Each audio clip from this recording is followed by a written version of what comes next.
Hello everyone, and welcome to Unit 7.4, where we will examine the tumultuous economic period after World War I. This is not our publisher's greatest feat of editing, and I will do my best to explain the concepts and create some causality so that you actually understand what we're learning about instead of just having to memorize it. So that being said, it's going to be a moment before we get into the key concepts, but I think an introduction to the time period will benefit you. Our warm-up today revisits the Great War. A World War II veteran compared his experience in Burma on the Pacific Front with his memories of World War I. He said it looked like Passchendaele, blasted trees, feet and twisted hands sticking up out of the earth, bloody shirts, ammunition clips, holes half full of water, each containing two pale, huge-eyed men trying to keep their rifles out of the mud, and overall the heavy, sweet stench of death. The image before you is from a large diorama at the Australian War Memorial. It sums up the experience of many men who were deployed to fight in the trenches. Take a moment to respond to today's warm-up question, and then pause while you write. Pause again while you check your answers against this list. There are many variations on potential responses, but the idea here is that these new technologies created a casualty rate that was much higher than previous conflicts. Clearly, World War I was a horrific experience for soldiers. This generation is often described as the lost generation because of the confusion and aimlessness common amongst the war survivors. The physical injuries of war, although often obvious, were not always readily apparent. Shell shock was the ill-fitting term used to describe those who suffered from psychological traumas. It prompted great interest in the workings of the mind and created a new generation of scientific analysis of the brain. Sigmund Freud, in his theory of psychoanalysis, is arguably the best-known example of these developments. Above all things, it is important to understand the post-war feeling of pessimism about human progress. Post-war poetry and fiction, such as All Quiet on the Western Front and A Farewell to Arms, reflected disillusionment with Western culture, while scholars like Oswald Spengler and Arnold Toynbee lamented the decline of civilization. Religious thought often reflected uncertainty or pessimism.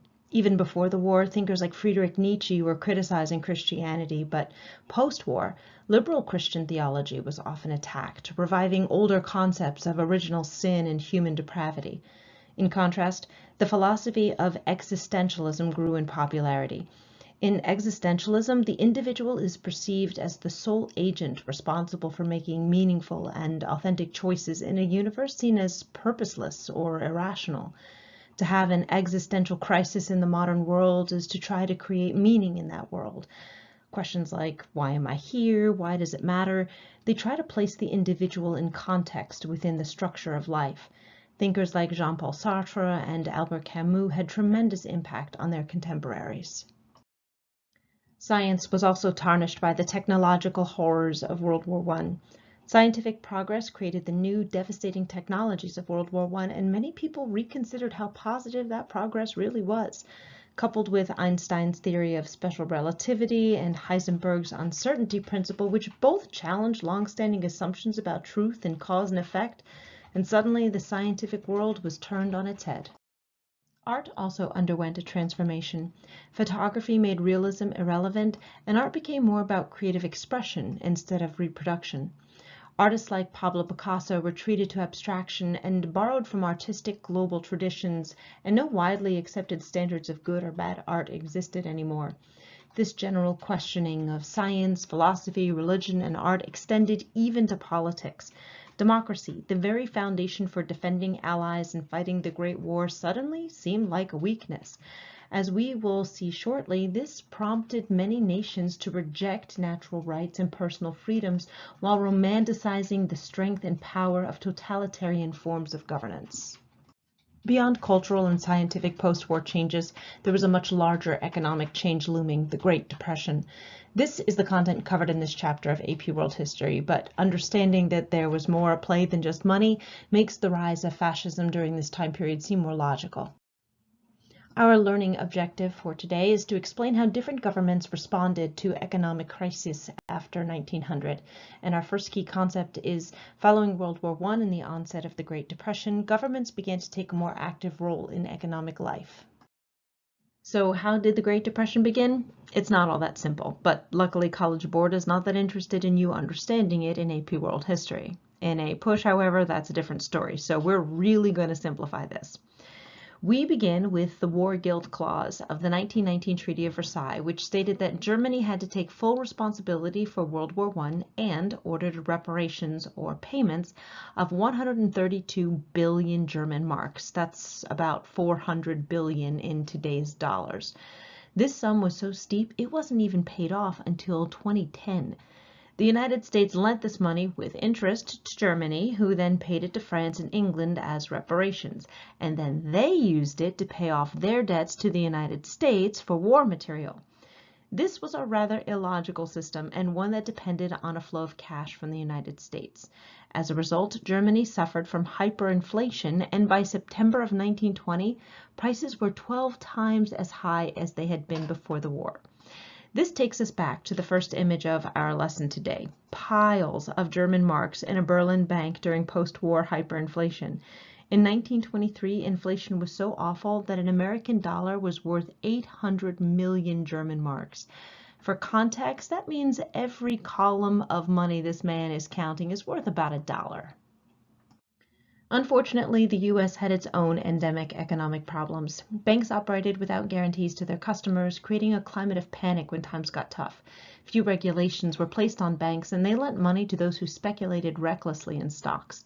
The middle class was borrowing heavily for new products like automobiles and housing, and agricultural prices were extremely low during the 1920s due to residual war overproduction. Farms all over the country were failing. And then it happened. After a slowing market in fall of 1929, stock prices dropped sharply twice in 1 week, causing a selling panic.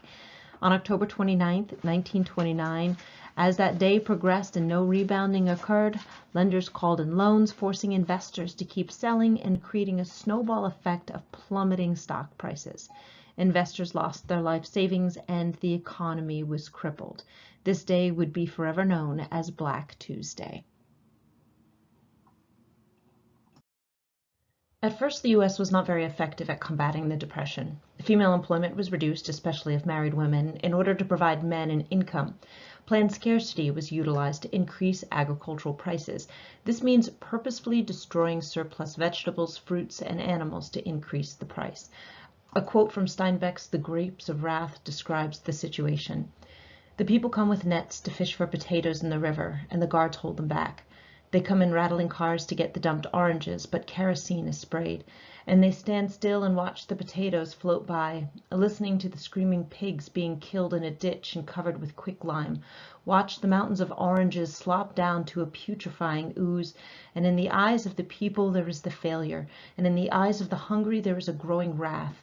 In the souls of the people, the grapes of wrath are filling and growing heavy for the vintage.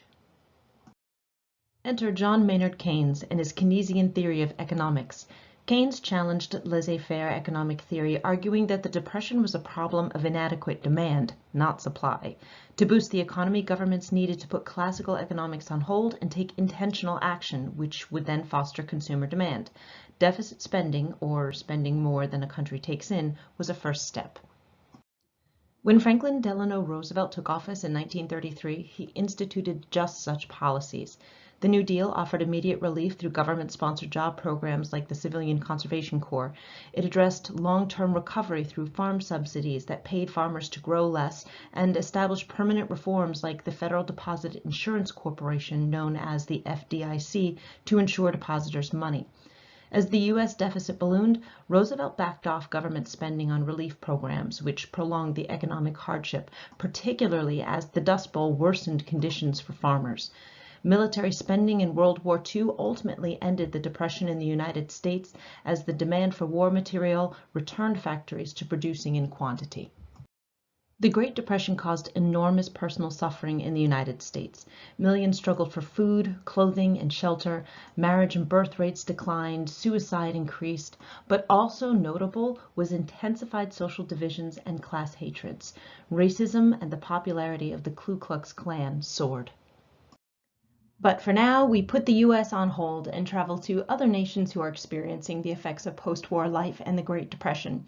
To do so, we must start with Italy and understand the roles of both fascism and corporatism. Let's start with fascism. The fasces is the Roman symbol of power. The bundle of sticks represents the strength of the individuals who are bound together for a common purpose. Italy, the former center of the Roman Europe, used this idea to create an authoritarian state under dictator Benito Mussolini that promoted nationalism at all costs. Fascist governments have many variations, but there are some common elements that are generally shared. The first is the primacy of the state over the needs of the individual, thereby putting all labor and sacrifice towards the success of the state. Racism is a common byproduct of this form of nationalism because it clearly creates an us versus them mentality. You're either with the state in all its actions or against it. Fascism has a deep distrust of democracy because, well, democracy embraces personal freedoms, and those are lacking in fascism. Communism is also greatly disliked because of the extreme socialist idea of shared profits and equality. The fascist economy is typically corporatist, which we'll address in just a minute, and it stresses that profits can be reinvested into the state, in this case specifically for military growth. The opinion of women is also often reduced due to the perceived superiority of men as providers, soldiers, and leaders. Corporatism is an unusual meld of ideas that we have previously studied. To begin with, in order to understand the concept, you must separate yourself from the traditional definition of a corporation. It's an older ideology dating from the latter half of the 19th century, and it was an alternative to socialism promoted by the Catholic Church. It advocated for social justice without that pesky abolition of private property thing. Society is organized into interest groups called corporations, from the Latin corpus, such as agricultural, labor, or military, and they independently settle any problems through negotiation and joint agreement. So, as in socialism, hypothetically, people's needs are met. Like capitalism, profits can also be made. However, since fascist governments have absolute authority, they control all aspects of a corporatist economy. This limits personal entrepreneurship, and the government typically reinvests its money into an area of preference. In this period of hypernationalism, it's the military. Italy and Germany are the perfect examples of this concept, and as you see in this poster, the merging of several corporations is apparent in the Nazi economy that come together to support the military. So why Italy? Italy changed alliances in World War I when the secret Treaty of London offered them Alpine land held by Austria-Hungary if they could win it. Well, they couldn't, and they refused to attack the even stronger German nation, so the Treaty of Versailles did not provide Italy with very much in the way of reparations or land. Their economy was in ruins after the war, as it was, and the Depression only made it worse. When Benito Mussolini seized power, he used propaganda and strong-armed politics to rally the people behind him. All other political parties were banned, and Italy became a one-party dictatorship. Supported by business, the party crushed labor unions, prohibited strikes, and took control over manufacturing quotas and output. Profits were reinvested into the military, and Italy soon took a second crack at conquering Ethiopia in 1935, this time successfully. Spain would employ fascism and corporatism as well. Before we can get to that, however, we need to take a quick look at the Spanish Civil War. Due to his inability to be effective during the Great Depression, King Alfonso VIII abdicated in 1931, creating the Second Spanish Republic. The first one had lasted less than a year. The 1936 election solidified the power of the left-wing Popular Front, which advocated for some pretty liberal changes after the end of the monarchy, like the autonomy of Catalonia. As a result, right-wing military leaders like Francisco Franco, who were transferred to posts outside of Spain, led a successful military coup later that year. This began the Spanish Civil War between the insurgent Nationalist Party and the Republicans, or Loyalists, who defended the Second Republic. Although European nations signed a non-intervention agreement, civilians from all over the world traveled to Spain to fight against the Nationalist Party, and not all nations honored the agreement. Mussolini, Hitler, and Antonio Salazar of Portugal supported the Nationalist Party, ultimately leading to its fascist victory in 1939. However, we cannot move into economic changes without first addressing Guernica, the Picasso interpretation of the aerial bombardment of the city of Guernica. German and Italian forces, who were allied with Francisco Franco, targeted civilian areas, massacring women and children. I strongly urge you to watch the short video on this 20th century masterpiece on my website. Despite industrial and economic catastrophe from the Spanish Civil War, Spain had to fix itself. Germany and Italy were busy fighting World War II, and Franco feared an Allied invasion into Spain, so a lot of money was funneled into the military. After the war, no one was eager to help Franco, who had clearly favored the Axis powers, so it wasn't until 1953 that the U.S. fear of communism prompted spending billions of dollars on Spain to jumpstart the economy. On the other side of the Atlantic lies our next required example of corporatism. Export prices declined sharply after 1929, and for single export economies like Argentinian beef and Brazilian coffee, this was a disaster. In Brazil, planned scarcity measures burned thousands of bags of coffee beans in order to drive up prices. In 1930, Getulio Vargas led a bloodless coup in Brazil in response to this economic depression. He focused his efforts on industrialization and built up steel and iron production. By imposing import tariffs on foreign goods, the domestic economy improved, and Vargas is credited with successfully modernizing the Brazilian economy. Despite this, he employed censorship, limited personal freedoms, and abolished political parties, much like his fascist counterparts in Europe. Mexico also underwent a corporatist transformation in the 1930s. Lázaro Cárdenas of the PRI successfully implemented land reform and nationalized the Mexican oil industry that had been primarily held by U.S. companies. The creation of Pemex produced a difficult situation for both nations.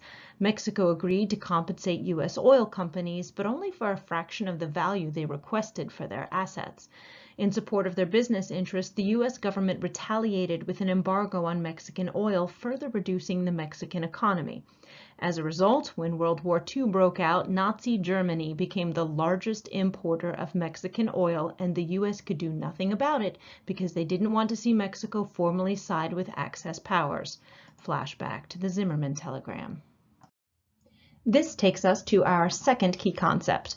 In the Soviet Union, the government controlled the national economy through the 5-year plans, often implementing repressive policies with negative repercussions for the population. 1917, a big year for the Bolsheviks and a very bad year for the Tsar and his family. Let's play a little catch-up to see what Lenin has been up to. Well, in the first year of power, he dropped out of World War I with the Treaty of Brest-Litovsk and focused on creating the world's first communist state. No pressure. To do this, he enacted war communism, the rapid transformation of the Russian economy. This involved policies aimed at abolishing private trade, controlling labor, nationalizing all large-scale industry, and replacing the monetary system with a universal system of state rationing.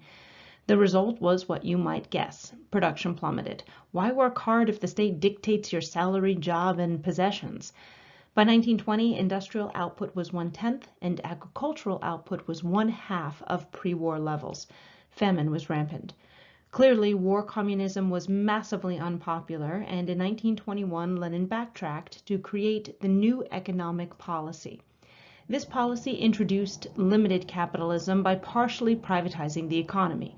Farmers could sell excess produce, artisans could sell locally, small businesses could remain private, and now there was an incentive to work harder. But then Lenin had a series of strokes in 1922, dying in 1924. In case you're interested, his body was meticulously embalmed and is currently on display in Lenin's mausoleum in Moscow's Red Square. His death would prompt a bitter struggle for power, which is really fascinating, but we don't have time to learn about it, so you should definitely look at the supplementary videos on my website, mainly between Leon Trotsky and the Ukrainian Yosef Vissarionovich Zhugosvili, otherwise known as the Man of Steel, Joseph Stalin. Stalin was victorious in his climb to the top. Unlike his predecessor, Stalin was not interested in spreading socialism internationally. Instead, he favored socialism in one country and set out to make the newly named USSR, or Soviet Union, the greatest example of socialism on the planet. To do this, he replaced Lenin's new economic policy with his first five-year plan. This plan was remarkably successful, so much so that it ended in 4 years. You may have noticed also that the dates for the first five-year plan coincided with the Great Depression. Being that the Soviet Union was not integrated into the global market at that time, this had very little impact on the nation. Citizens were granted full employment, mostly in the production of agriculture or heavy machinery. They received cheap housing and food, and they had few luxuries or consumer goods. But considering the state of the United States and other countries at this time, this was a big improvement from conditions in capitalist nations, and many people made the journey to the USSR. But then, collectivization ensued. Collectivization essentially made all private property the possession of the state, which would then, in theory, redistribute the goods fairly amongst its citizens. No more classes, no more capitalism, no more work ethic. Production quotas were put into place to keep agricultural production up, and later five-year plans set additional production quotas for armaments and industry. Altogether, the USSR launched 13 five-year plans with mixed results, and none were as successful as the first. The state seized private farms, believing them to be more productive as collectives, and peasants continued to revolt, particularly the kulaks of Ukraine. These wealthy farmers resisted the Reds during the Russian Civil War and often destroyed their grain or slaughtered their animals to avoid collectivization. Then, in 1932, and in retaliation for their chronic resistance, agriculture was forcibly seized in Ukraine without redistribution. The Holodomor, or Ukrainian famine that ensued, killed upwards of 5 million people and is considered the worst purposefully created famine in history. But Stalin wasn't just interested in eliminating ethnic groups who resisted his policies. He also wanted to ensure that his power remained unchecked and unchallenged. From 1936 to 1938, he set about eliminating his rivals, potential rivals, and their friends and families.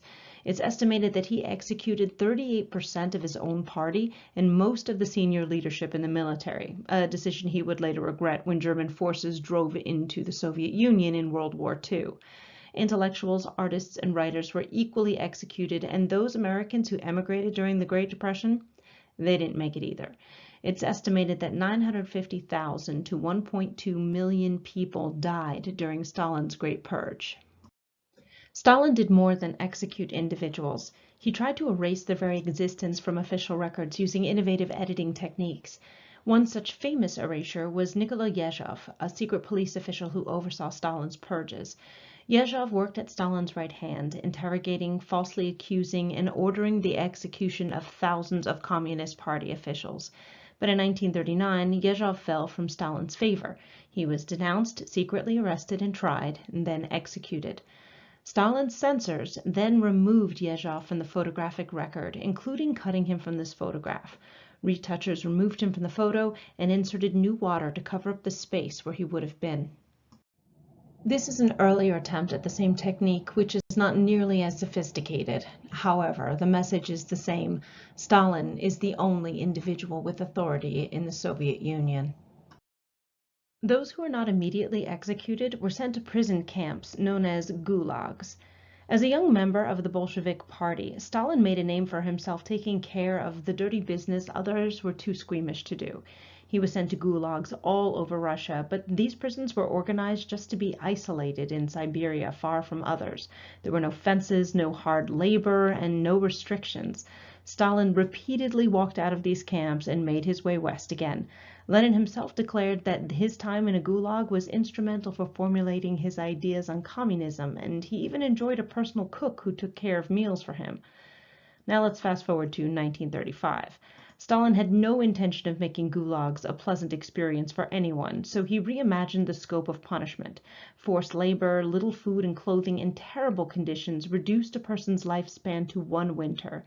It's estimated that 10% of all Russians served in a gulag during the purge, and throughout his 30-year reign, somewhere between 10 and 20 million people died in these camps. This concludes my interpretation of the learning goals for 7.4. Take a moment to double check just how much you retained or understood in this exit ticket. Try to include nations besides the United States in your answer. For the record, this was one of the 3 options for the LEQ in 2019. Pause the video while you work. Here are some potential responses to the prompt. You will never need to recount all of these policies in a single FRQ, so don't worry. As usual, let me know if you have any questions, and don't forget to take a look at the required supplementary materials on my website. I'll see you in class.